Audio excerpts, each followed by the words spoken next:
ang hirap kitain ang pera dito sa abroad, sa totoo lang. Yan. Nakapadala tayo, so uwi na tayo. Salamat.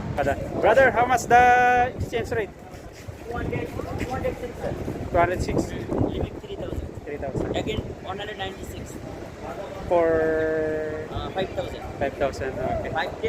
10,192. Oh, wala, sabi ko, wala naman tayong natitirang pera. Napadala na natin.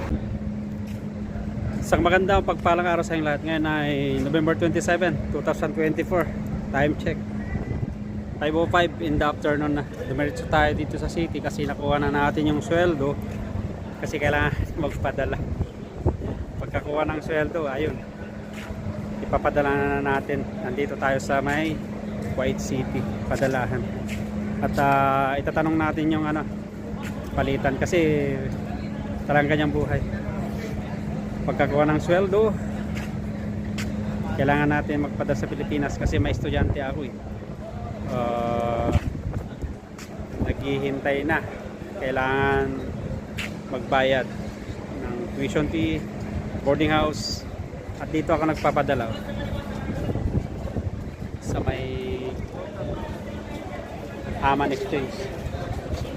Tanong natin kung magkano yung Brother, how much the exchange rate? 206 Philippines. That's there's this one, the limit Limit 3,000. 3,000 Again, 196. for 5,000. 5,000. Okay. 10,192. Okay, so dito ako nagpapadala, Aman Exchange. So punta tayo sa loob, papadala tayo. Halika't samahan niyo ako. Thank you. Yan. Nakapadala tayo, so uwi na tayo. Salamat. Yan yung palitan. 206 pero may limit yan. 190 pag no limit. So diba nasabi ko, dito ako nagpapadala. So uwi na tayo. Ito na, wala na natira yung sweldo. Talagang ganyan. May obligasyon kasi tayo sa Pilipinas eh. Nagpapaaral tayo, so kailangan din ang pwedeng tsaga na lang. So ito, sana mag-aaral kayo mabuti, anak. Isipin yung paghihirap at saka yung mga anak ng mga katulad kong OFW dito, so kahit sa mansulong ng mundo, pag-ingatan, pag-aral kayong mabuti.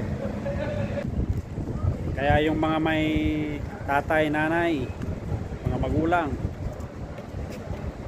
o mga kapatid, mga auntie, uncle na nagpapaaral sa inyo na sila ay nasa abroad, kapag pinadalhan kayo ng pera, pambayad, pang tuition, ay pangalagaan nyo ang kanilang mga pinapadala sa inyo dahil ang hirap kitain ang pera dito sa abroad, sa totoo lang. So yung anak ko rin, sana mag-aaral kang mabuti.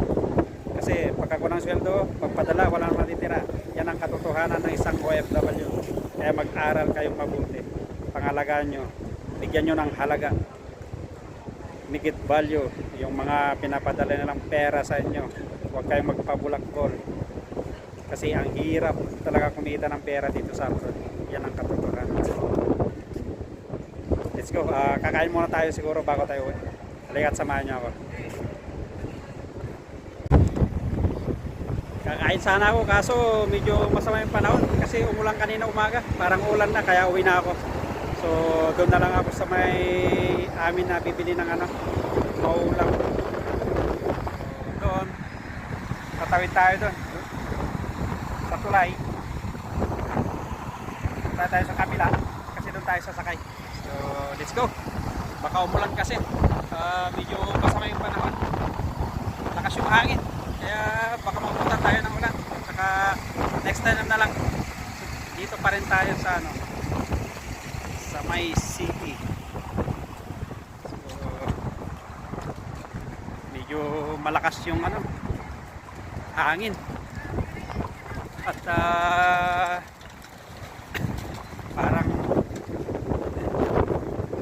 ito na rin yung KFC. Dating KFC sarado na. Let's go. Uwi na tayo kasi malakas talaga yung ano, hangin. Tsaka medyo ano na, malamig. At dito sa taas, yan din ang bilihan ng mga ano, mga Filipino foods. Meron din yan.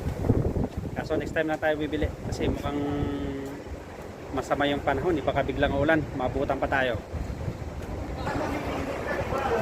So ito yung tulay sa city.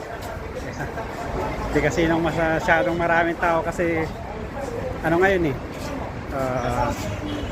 Miyerkules, pero pag weekend puno to. Yan o. Yan. Ito yung tulay dito sa may Kuwait City. Yung tawiran. Oh, tulad sabi ko, wala naman tayong natitirang pera. Napadala na natin. Doon pa tayo ano, sasakay. So maraming salamat sa iyong pagsama. Tulad ng sabi ko, mga kapwa ko FW, tiis lang. At saka yung mga sabi ko na mayroon kayong pinapaaral kayo ng mga magulang nyo, kapatid, auntie, uncle, make it value of them. Pangalagaan nyo ang kanilang pinaghirapan, ang aming pinaghirapan. Ganon din yung mga anak ko. So